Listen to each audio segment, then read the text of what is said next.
Israel ने Hamas के खिलाफ कार्रवाई करते हुए कतर के दोहा में एक बड़ा हमला किया था।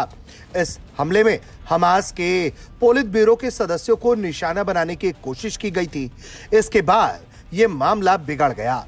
कतर ने इजराइल के इस हमले की न सिर्फ निंदा की बल्कि यह तक कह दिया कि उसके पास इस तरह की कार्रवाई का जवाबी देने का अब पूर्ण तरीके से अधिकार है। मामला लगातार बिगड़ता जा रहा है, लेकिन एक घटना इससे जुड़ी हुई भारत में भी हुई।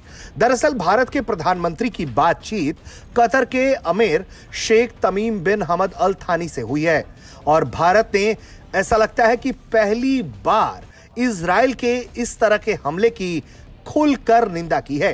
पीएम नरेंद्र मोदी ने खुद सोशल मीडिया एक्स पर इस बातचीत के हवाले से लिखा है कि भारत कतर की संप्रभुता के खिलाफ हुए हमले की निंदा करता है।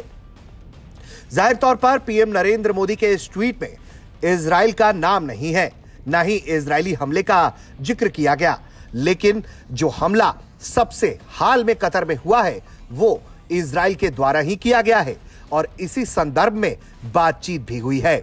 PM Narendra Modi social media x पर क्या लिखते हैं, सबसे पहले आपको वो बता देते हैं।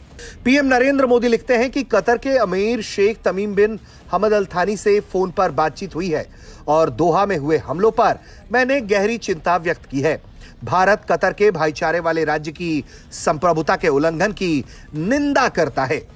पीएम ने कहा है कि हम बातचीत और कूटनीति के माध्यम से मुद्दों के समाधान और तनाव को बढ़ने से रोकने का पूरी तरह से समर्थन करते हैं।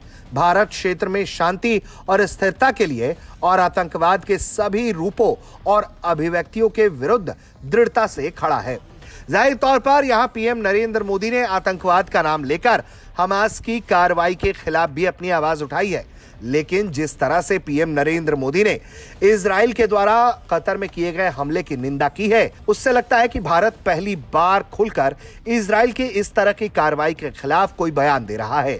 हालांकि भारत के बयान में कहीं भी इजराइल का जिक्र नहीं है और दोहा को पूरी तरह से अपने समर्थन देने का ही बात है, लेकिन जिस तरह से पीएम नरेंद्र मोदी ने कतर के दोहा में हुए हमले पर चिंता व्यक्त की है, उससे साफ पता चलता है कि भारत इस तरह की कार्रवाई के पक्ष में नहीं है और यही वजह है कि उन्होंने इस पर न सिर्फ चिंता व्यक्त की है बल्कि दोहा के संप्रभुता की सुरक्षा के लिए अपनी आवाज भी उठाई है और चिंता व्यक्त करते हुए इस तरह की कार्रवाई की खुलकर निंदा भी की है। दरअसल इजराइल हमास के खिलाफ लगातार ऑपरेशन कर रहा है और अब यह ऑपरेशन न सिर्फ गजा में बल्कि कतर तक पहुंच गया। इसके बाद से ही यह मामला बिगड़ गया। इजरायली सुरक्षा एजेंसी शिन बेट ने इस ऑपरेशन को अंजाम दिया। इजराइल का कहना है कि उसने स्वतंत्र रूप से इस ऑपरेशन को अंजाम दिया। इजराइल का दावा है कि उसने इस हमले में 5 लोग मारे हैं, जिसमें निर्वासित गाजा प्रमुख अल हया सोना का बेटा भी शामिल है। मीडिया रिपोर्ट्स के मुताबिक बैठक कर रहे नेताओं को अमेरिकी राष्ट्रपति डोनाल्ड ट्रंप की मंजूरी के बाद निशाना बनाया गया। हालांकि इस पूरे मामले में ऐसा दिखाई पड़ रहा है कि इजराइल अलग थलग पड़ रहा है, क्योंकि उसके इस तरह की उग्र कार्रवाई के खिलाफ दुनिया का कोई देश खुलकर उसके साथ नहीं खड़ा होना चाहता। कतर जैसे देश के खिलाफ वैसे भी कोई देश आवाज नहीं उठाते हैं, क्योंकि कतर पूरी दुनिया में मध्यस्थता की एक अच्छा जमीन माना जाता है। अब ऐसे में कतर के दोहा में हुए इस हमले को लेकर भारत ने भी जिस तरह से अपनी आवाज उठाई है, पीएम नरेंद्र मोदी ने जिस तरह से इस हमले की निंदा की है, उससे साफ पता चलता है कि आने वाले दिनों में इजराइल पर दबाव और भी ज्यादा बढ़ने वाला है। ब्यूरो रिपोर्ट, भारत तक।